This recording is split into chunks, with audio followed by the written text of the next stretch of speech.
ओम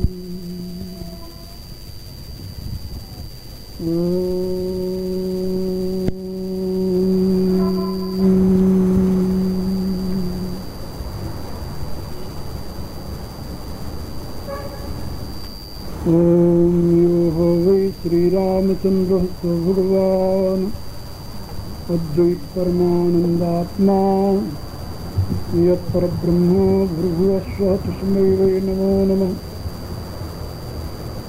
ओम विश्वानिदेव सवितरदुरितानि परास्व यद्भद्रं तन्नयास्व। ओम यत्र यत्र रघुनन्दकीर्तनं तत्र तत्र कृतमस्तकाञ्जलिं वाष्पवारि परिपूर्णलोचनं नौमि मारुतिं राक्षसान्तकम्। ओम यस्मिन् सर्वं यतो सर्वं यः सर्वं सर्वतश्च यस्य सर्वमयो नित्यं तस्मै सर्वात्मने नमः। तस्मै सर्वात्मने नमः। ओम श्रीराम जय राम जय जय राम। राम जय राम जय जय राम। श्रीराम जय राम जय जय राम। राम जय राम जय जय राम। श्रीराम जय राम जय जय राम। राम जय राम जय जय राम। परावर रूप में उपस्थित मेरी प्रिय आत्माओं,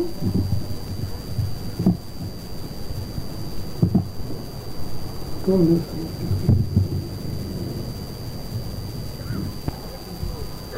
आप सभी के लिए सदैव कल्याण का सृजन करती रहे, यह मेरी आंतरिक शुभकामना।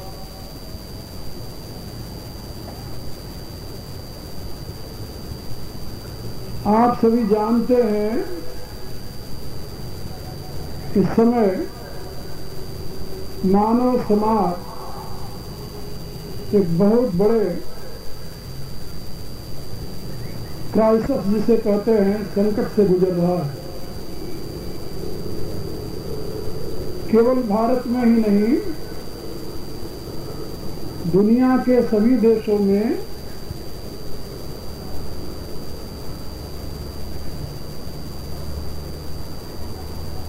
सर्वत्र अशांति, अव्यवस्था,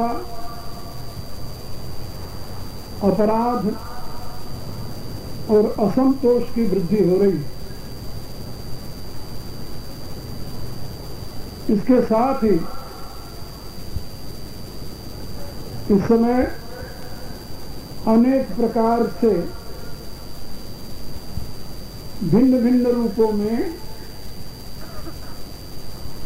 धार्मिक कृत्य भी होते हैं। धर्म के प्रचार प्रसार के लिए बहुत बड़े बड़े आयोजन भी किए जाते हैं। धर्म के व्याख्याता व्याख्यान भी देते हैं। हजारों की तादाद में एकत्रित होकर जनता सुनती भी है। फिर भी जो पहले मैंने आपको बताया, अशांति, अव्यवस्था, अपराध, असंतोष,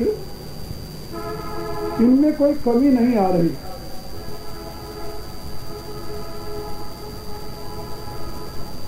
एक बात याद रखनी चाहिए कि यदि कोई व्यक्ति रोगी हो जाए और उसके लिए बड़ा सुविज्ञ वैद्य औषधि प्रदान करे और औषधि सेवन करते हुए भी रोग क्षरण की बजाय वृद्धि को ही प्राप्त होता जाए, तो उसमें क्या निर्णय किया जाए? क्या ये मान लिया जाए कि रोग असाध्य है, उसके लिए कोई औषधि नहीं है, या ये मान लिया जाए कि औषधि देने वाला जो वैद्य है वही अयोग्य है,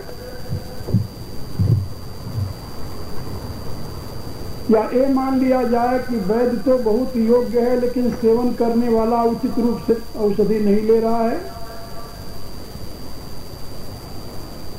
औषधि में दोष है या देने वाले में दोष है या उसे सेवन करने वाले में दोष है? कहाँ है दोष? हमारे यहाँ शास्त्रों में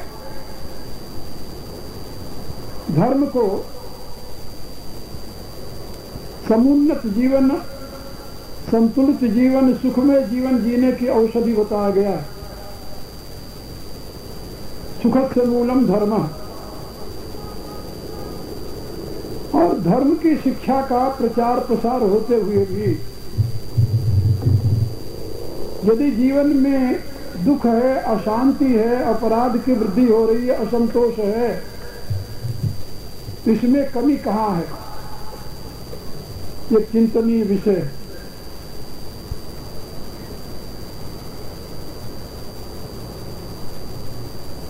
धर्म अनावश्यक है, धर्म के कारण ये सारा, धर्म के सदोष होने से सारा अनर्थ हो रहा है, कुछ लोग ऐसा भी कह सकते हैं। पश्चिम में एक विचारक हुआ है कार्ल मार्क्स, उसने यही कहा कि समाज में असंतुलन, अव्यवस्था, अपराध आदि की वृद्धि में धर्म कारण है। धर्म का नहीं, उसने रिलीजन शब्द का प्रयोग किया है। इसीलिए उसके अनुयायी धर्म को अफीम कहते हैं, जिसे आप कम्युनिस्ट के नाम से जानते हैं।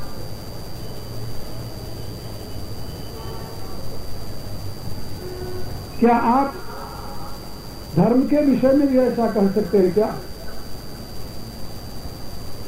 रिलीजन के विषय में ऐसा कह सकते हैं?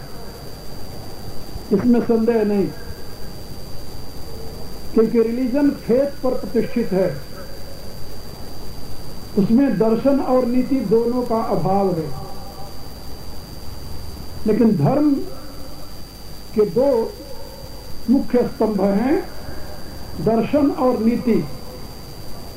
जैसे मनुष्य दो पांवों से खड़ा होता है, ऐसे ही धर्म दर्शन और नीति के स्तंभों पर खड़ा है। दर्शन धर्म का विश्लेषण करता है और नीति उसके प्रयोग की दिशा प्रदान करती है। और मैं ऐसा समझ पाया हूं कि न कोई ऐसा समय था, न है, न कभी होगा जिस समय धर्म अनुपयोगी सिद्ध किया जाए।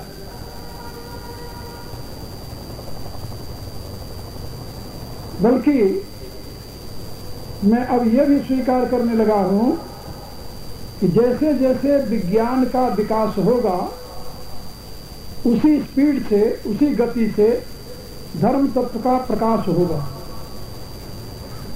क्योंकि विज्ञान धर्म का प्रकाशक है।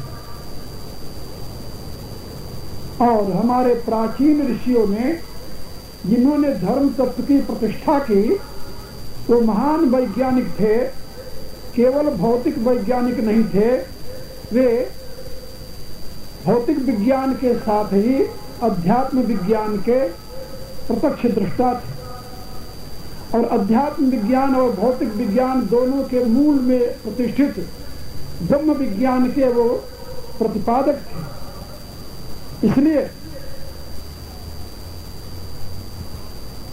धर्म की प्रतिष्ठा में ब्रह्म विज्ञान, अध्यात्म विज्ञान और भौतिक विज्ञान, ये त्रिविध प्रकार के विज्ञानों का उन ऋषियों ने पूर्ण रूप से प्रयोग किया है। धर्म का कोई ऐसा अंग नहीं है जो अवैज्ञानिक हो।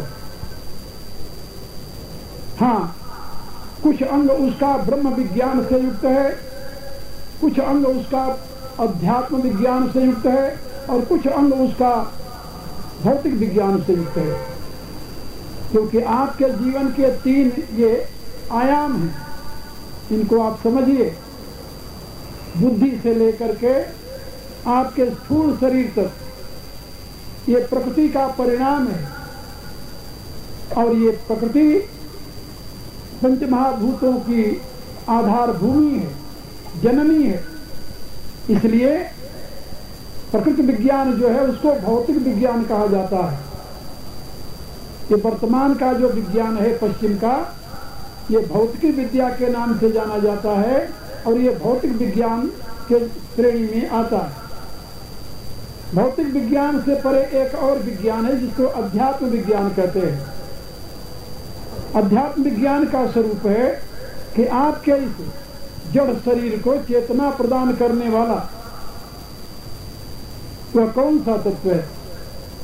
अभी तक भौतिक वैज्ञानिकों ने यह निर्णय नहीं किया कि चेतना प्रकृति का परिणाम है या प्रकृति से परे कोई तत्व है जो चेतना प्रदान करता है।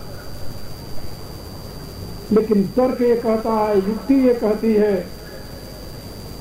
विवेक ये कहता है कि प्रकृति अचेतन है, जड़ है और जड़ प्रकृति कभी भी चेतन का हेतु नहीं बन सकती।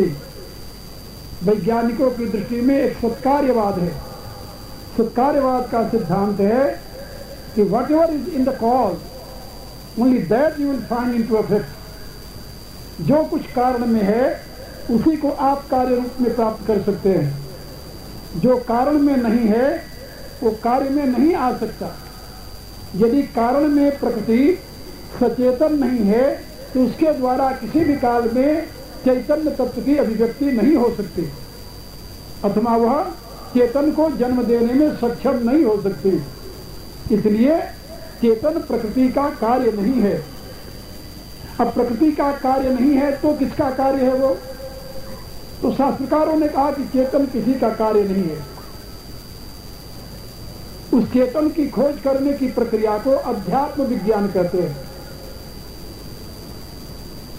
ये भौतिक विज्ञान है जो आपके शरीर से संबंधित है और वो अध्यात्म विज्ञान है जो आपके शरीरगत चेतन से संबंधित है। और ये भौतिक तत्व और वो शरीरगत चेतन जो है, इन दोनों का जो मूल स्रोत है, जहां से इन दोनों की सत्ता इस विराट विश्व के रूप में अभिव्यक्त हुई है, उस मूल स्रोत के ज्ञान को ब्रह्म विज्ञान कहते हैं। यतो वायुमान भूतान जायन्ते येन जातान जीवन्ति यत् प्रयान्त भीषम विषंतन विजिज्ञासस्तत् ब्रह्म। और इसी बात को कठोपनिषद में महाराज ने कहा, यस्तु विज्ञानवान भवति समनस्कः सदा शुचिः स तत्पदम अवाप्नोति यस्मात् भूयो न जायते। का जो विज्ञानवान है, जिसका मन जिसके उसके कंट्रोल में है, जो सदैव पवित्र जीवन जीता है, वह शरीर छोड़ने के पश्चात उस परम पद को प्राप्त कर लेता है जहां से उसे पुनः लौटना नहीं पड़ता। मेरे कहने का अभिप्राय कि ब्रह्म विज्ञान, अध्यात्म विज्ञान और ये भौतिक विज्ञान, विज्ञान के 3 आयाम, 3 भेद है। और इन तीनों आयामों से युक्त जो जीवन विकास की प्रक्रिया है उसको धर्म की संज्ञा दी गई है। एक बात और मैं आप लोगों को बताऊं, कुछ लोगों को यह भ्रांति है कि धर्म में भौतिक विज्ञान के लिए स्थान नहीं है, लेकिन वो भ्रांति में। भौतिक विज्ञान के बिना धर्म की साधना हो ही नहीं सकती। क्या दुनिया में कोई ऐसा आज पैदा हुआ जो बिना शरीर के, बिना मन के, बिना बुद्धि के, बिना इंद्रियों की कोई साधना कर ले या सिद्धि को प्राप्त कर ले? असंभव, ऐसा नहीं होता।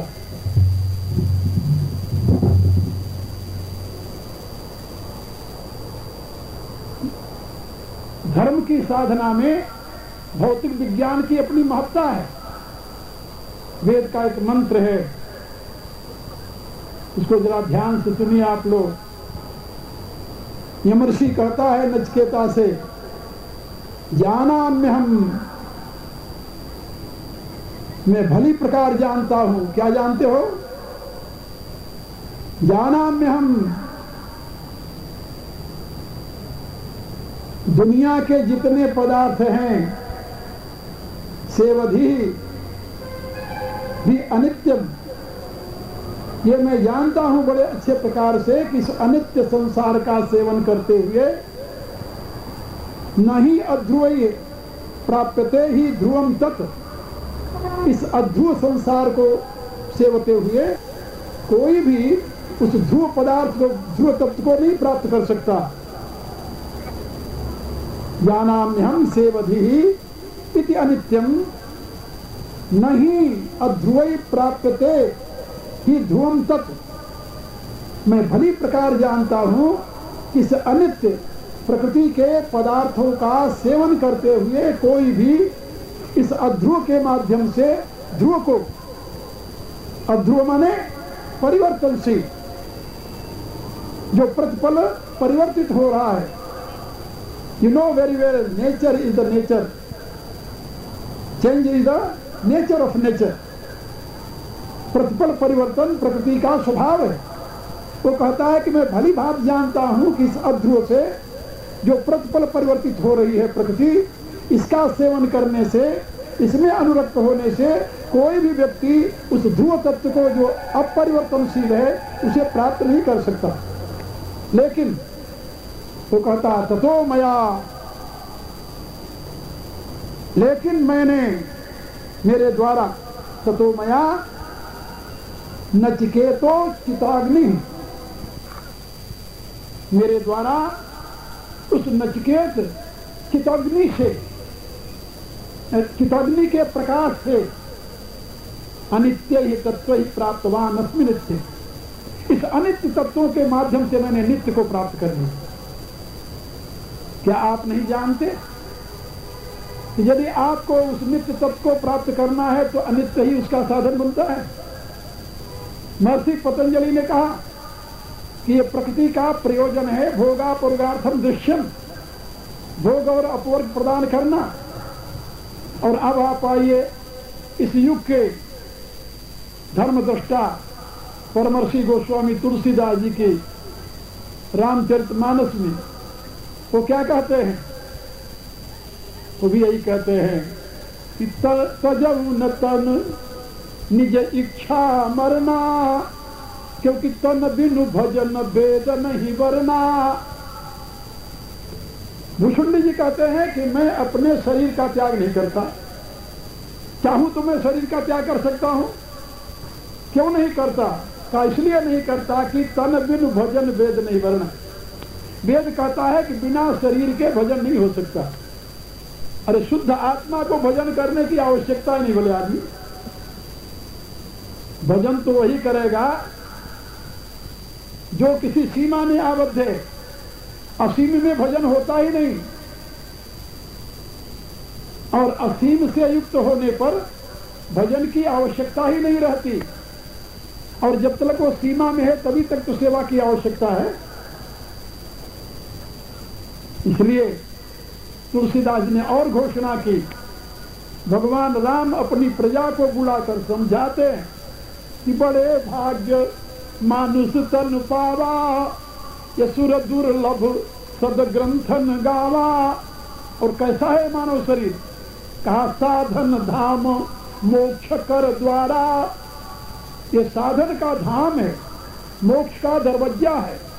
पाई न जो परलोक संवारा, इसको प्राप्त करके जिसने अपना परलोक नहीं बनाया और केवल लोक में ही आबद्ध होकर रह गया, सो परत्र दुख पावई, सिर धुनि धुनि पछताई, काल ही कर्मई ईश्वर ही मिथ्या दोष लगाई।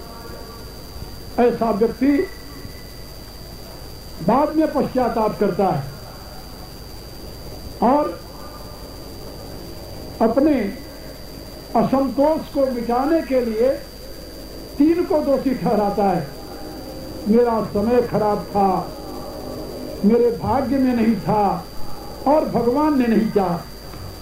तो काल ही, कर्म ही, ईश्वर ही, मिथ्या दोष लगा। लेकिन इन तीनों पर दोषारोपण करने से क्या उसका सुधर जाता है? क्या बिगड़ा हुआ नहीं सुधरता। मेरे कहने का अभिप्राय कि शरीर जो है ये भौतिक जगत की अभिव्यक्ति है, ये प्रकृति का परिणाम है।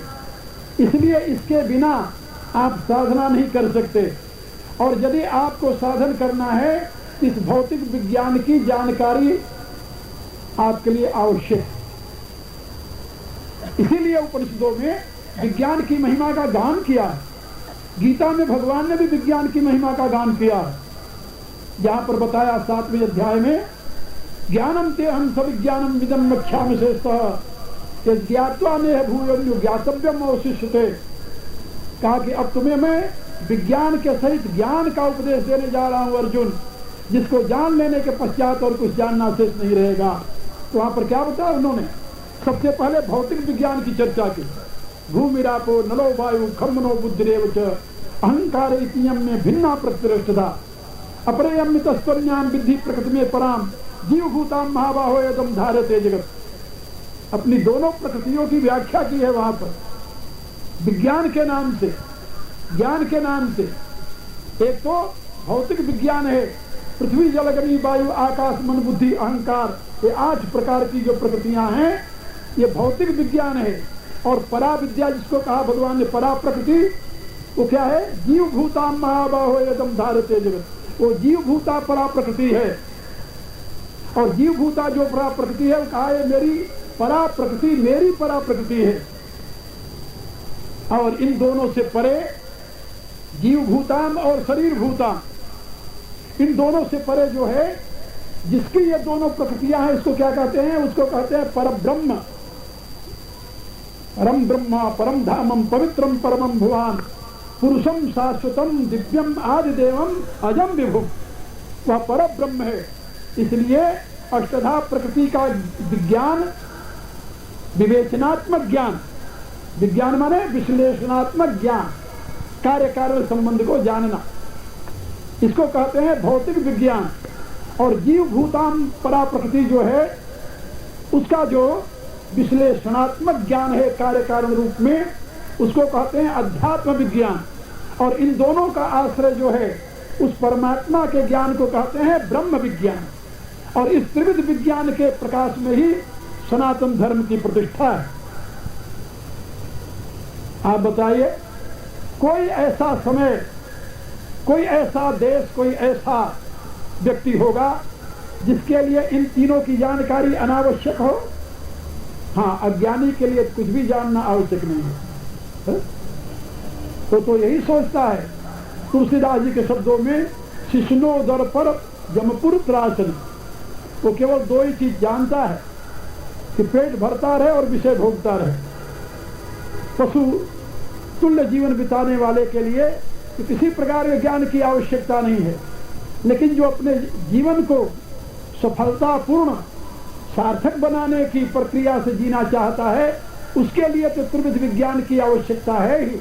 और इस त्रिविध विज्ञान के प्रकाश में ही धर्म की प्रतिष्ठा है, याद रखो। इसलिए धर्म कभी भी किसी भी देश काल परिस्थिति में अप्रासंगिक नहीं हो सकता, और न तो उसमें कहीं भ्रांति के लिए स्थान है। हाँ, इतना अवश्य है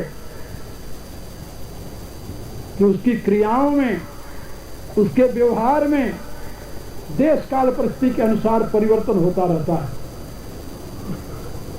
क्योंकि साधन की प्रक्रिया